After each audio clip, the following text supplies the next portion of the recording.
Hello, everybody. This is Zach Said again. I'm your host, Zach Cooley, and I'm honored to have on the podcast with me a lifelong friend and a pillar of our community here in Wytheville County, Mr. John DiYorio. Thank you, John, for talking to me today. Thank you for asking me, Zach. Well, you enjoyed the concert last night. Yes, I did enjoy it very much. How about you? I did. Now, I have to tell you something. Yeah. There's a difference between a concert and a show, according to Chris. You know old Chris. Oh, yeah. Chris and I go way back. Yeah, he was going to put on a show up with his band, and Linda and I wanted to help him with the seating, and he said, you don't sit during a show, you stand up. And I hate to tell you this, but we were standing up most of the time last night, weren't we? Not me, technically. I wasn't standing. Oh, I understand. But, yes. The rest of us, even us old folk were. Yes, people were up and moving and very engaged. We were all engaged. Yeah. That's what we are talking about today is our shared experience at the Drifters concert. Probably one of the first major events. I know they've had live events there, but to have the Drifters in Wytheville was a pretty big deal, wouldn't you say? I believe they were, I can't tell you the year, but they were at Chautauqua one year. Is that right? Yeah, I believe so. Well, this was definitely a great event for Wytheville. It was a sold-out show, practically sold out, with a capacity crowd of 500, and I noticed that there were people of all ages there. There were, the Drifters were big in the 50s and the 60s, and there were people of that age group there, but there were also a lot of young people. They had my daughter's 9 years old, and they had a schoolmate of hers up on stage whistling to sitting on the dock of the bay, which I thought was nice. So it was nice to see the diversity of the crowd. It was. It really was. Yeah. And as we've talked before, you were kind enough, you and Linda, to, your son Chris and your grandson Gabe have been friends of mine since day one. And Linda, your wife, I think is one of the most precious people on the planet. It's been so very good to me. So I have a great fondness for you and your family. You've been very, very kind to me and my family. You and Linda were kind enough to come to Emily's Christmas program, and we were we were discussing the Drifters, and I said, my favorite is Clyde McPhatter, and you looked at me and you said, how do you know who Clyde McPhatter is? And I actually had the privilege. Clyde McPhatter was born in Durham, North Carolina, and he was one of about 12 children. And of course, his father was a minister, and he got his start singing in gospel groups, as many African American artists did in those days. And I got to interview in January of 2021. He only had one brother left, and he lived in Teaneck, New Jersey, where Clyde passed away at the age of 40, and in 1972. And I actually wrote to him and said, would you consent to an interview? And he called me back, and we did an interview, and it was a great story. I think what most people don't understand is that Clyde McPhatter himself and the Drifters were very, very important and very, very influential in rock and roll for the generations ahead. For instance, I don't think there wouldn't be Michael Jackson if there was no Clyde McFadden. You know, somebody had to set the precedent, and I think he was one of the people who did that and is unfortunately kind of forgotten. Do you want to tell me what you know about Clyde McFadden and the Drifters? Well, you know, I gave you what I knew. Right. Well, this was kind of an interesting, well, sort of an interest, at least to me. Yep. I was a big Pat Boone fan. Yeah. Don't comment. Don't judge on that. Okay. And he covered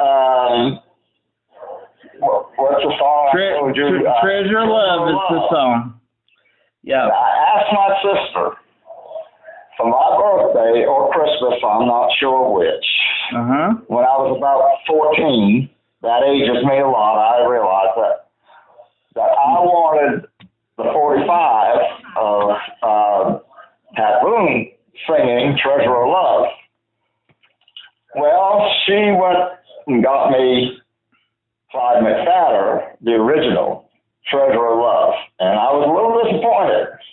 And she said, "You play this, and if you want, you can go back and exchange it, because back in those days you could buy a record and exchange it if you didn't like it. You could go to the record store and listen to a record, a full 33."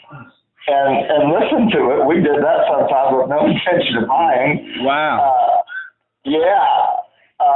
And if you bought one, you could take it back and exchange it.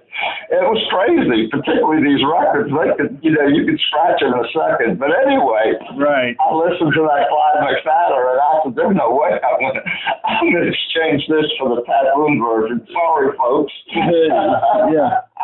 You bet. He blew you.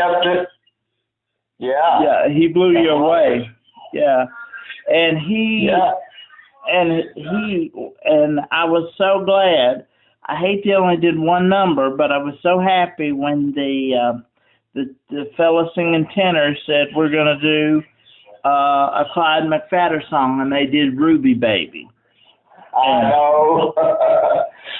And I wish that's all right. That was one of the better ones too, I'll tell you. Yeah, I wish they had done more from that era, because they had a lot of good ones. Oh. And well, yeah, and they, they were the pioneers of rock and roll. Oh yeah, yeah. I mean, we're not just talking about you said Michael Jackson. We're talking about the whole gamut, gamut of rock. The Beatles, even, they all came out of this era, the 50s. Exactly. You were talking about the Beatles. The thing about the Beatles, the reason this British invasion happened in the 60s is because the Beatles and everybody over in England were listening to Clyde McFadden and Little Richard and Chuck Berry and all these. That's exactly right. English musicians were in love with Black American music.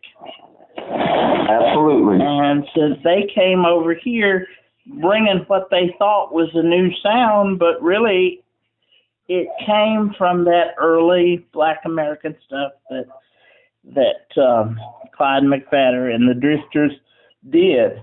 And Clyde, being who he was with that very distinctive tenor voice, was, as you said when we were talking, Clyde McFadden was the Drifters. It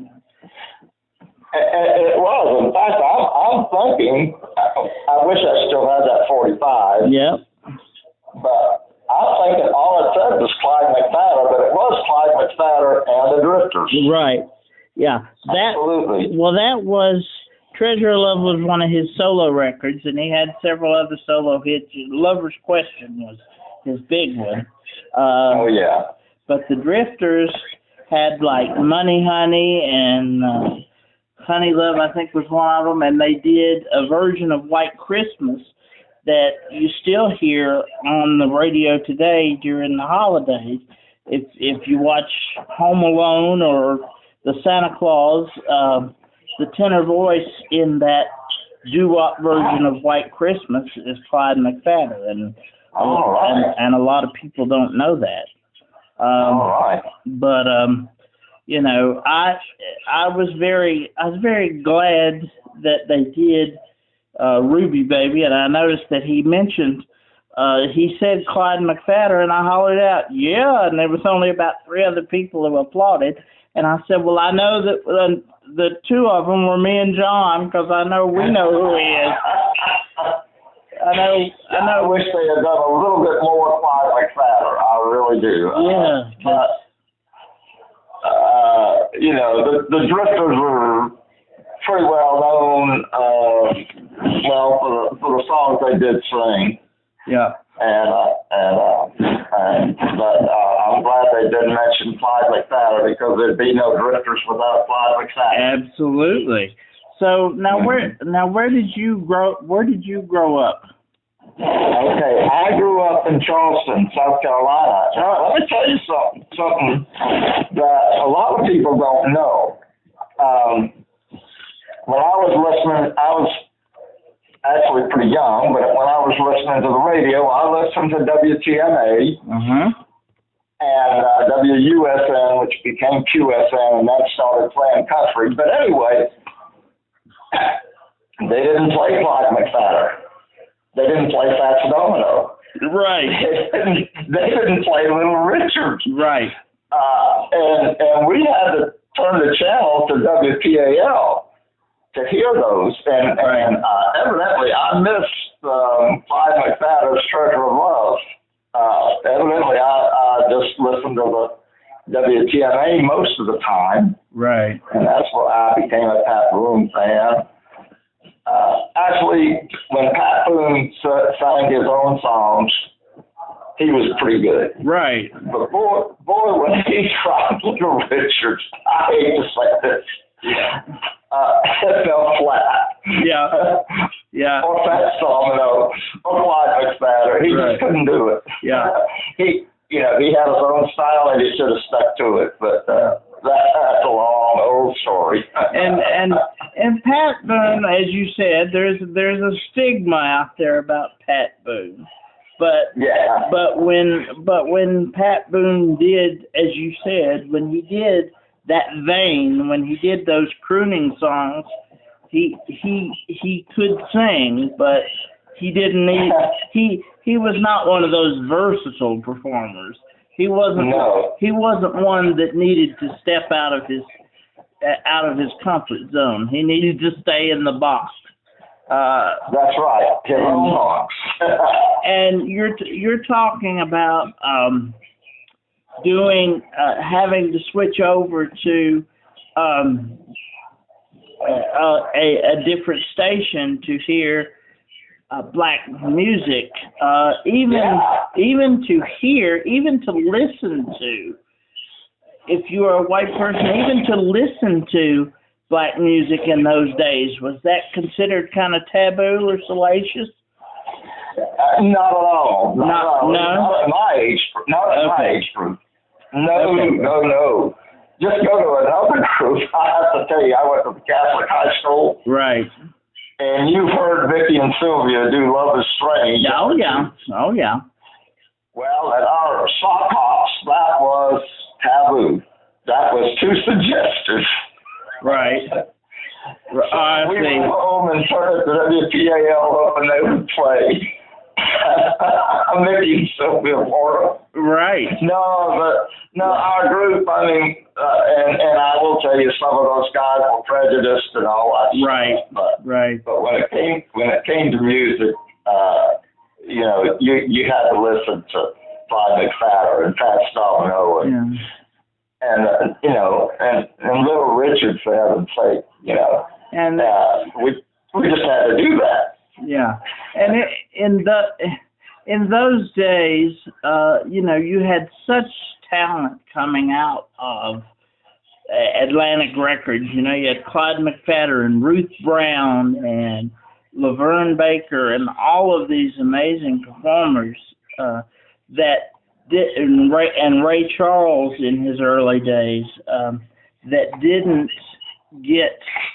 they got very little money for what they were not paid what they should have been paid. They were not paid the same as their white contemporaries. It was just very unfair, and things are still having to be put into place today. Like there is something called the Rhythm and Blues Foundation, in which other musicians who have a lot of money raise money for like tombstones of the black artists who have passed away that don't even have couldn't even afford headstones when they died. Frankie Lyman and the Teenagers, Why Do Fools Fall in Love? Somebody had to pay for his funeral when he overdosed. It just very, very tragic, and unfortunately, Clyde McPhatter was one of those. He fell victim to alcohol early and passed away at 40 years old.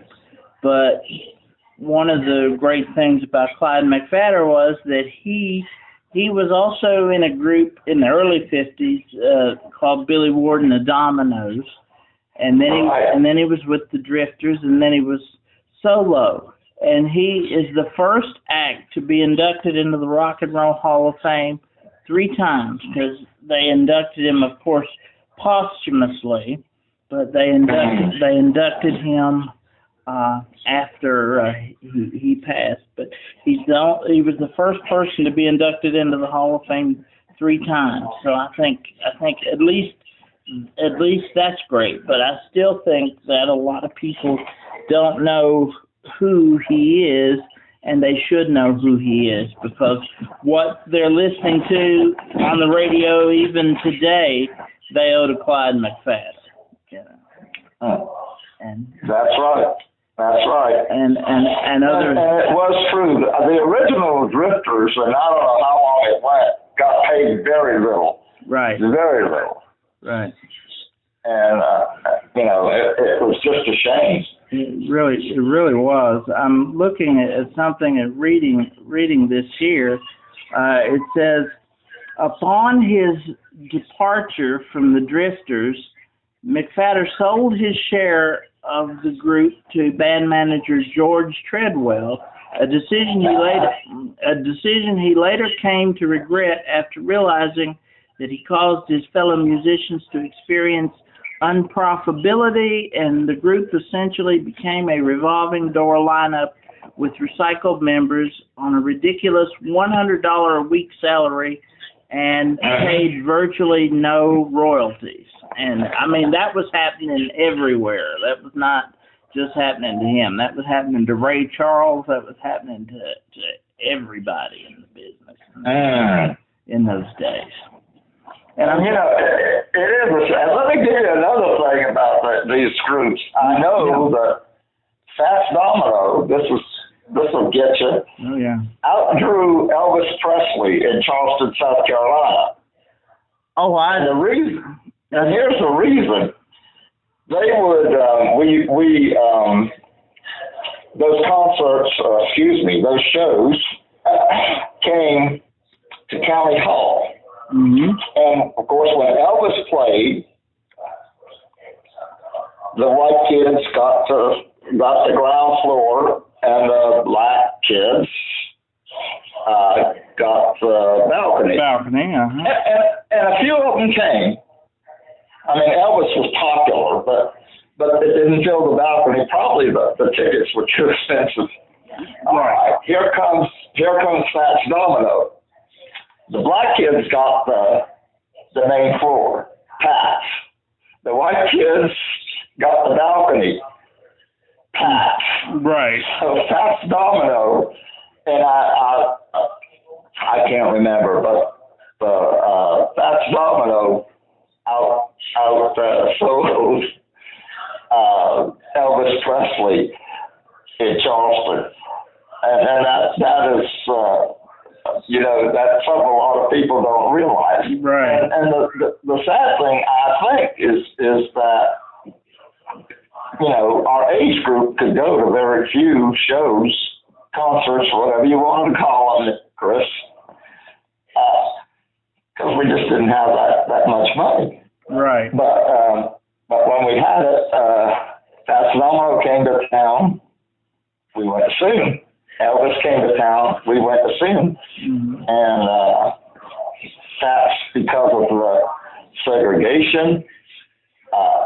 Well, actually, Elvis, because of the great segregation, lost a little bit of business. Sure. Yeah. Sure.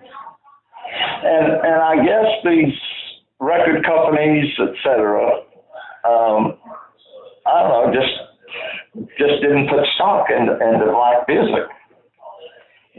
When in reality they were the backbone and the heart of the industry.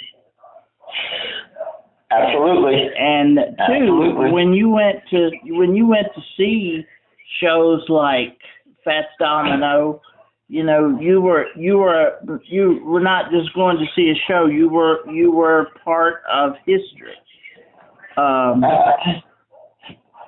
We didn't consider it, but that's not right. Yeah. And in those days, in those days when those groups would come on tour in the 50s, everybody was on the same bill. You saw Fats Domino and Drifters and the Coasters and the Platters, and they were all on the same bill. So you paid $3 or whatever which was a lot of money at that time.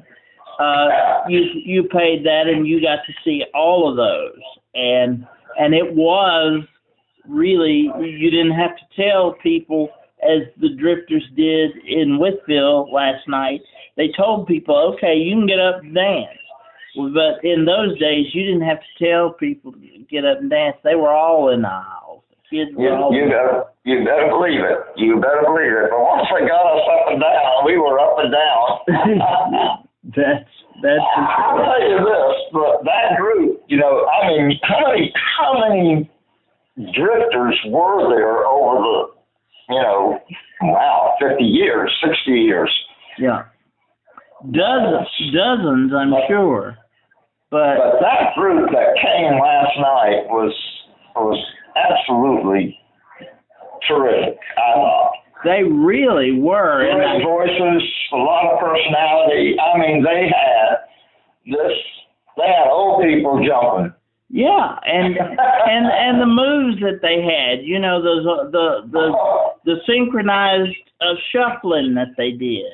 You don't. Oh, yeah. Well, I was watching that. I used to kid friends in when I was in college. I said, my ambition is to be one of the Pips. You remember last night? Oh, yeah, you bet.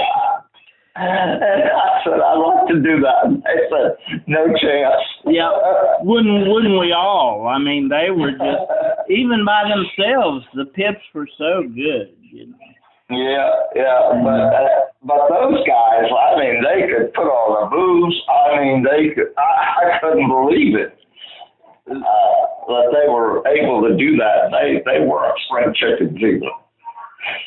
Absolutely, and that is a level of showmanship and class that you don't see in shows today. And we had it right here at our very own Millwald Theater, which I think is fantastic. Yeah, and the band, now that was not a regular band with them. It sounds to me like they found these guys in West Virginia. Yeah, unless... And they came, I guess they practiced some. But those guys got into it, and they were younger. And they got into it themselves. Yeah, they did, and they were very good as well. Yeah, they were very good as well. Now I do know that this group, I researched them a little bit for the article, but I could not peg who was who as far as to get the names right for the article. But I know that I didn't either. Yeah. But I know that they sang, this group that we saw last night sang with a guy who had been with the Drifters since the 60s, since the Benny King era, you know. And he was originally from Lynchburg, this guy. So it could be that some of them are just from that West Virginia area, you know. They did a great job. They sure did.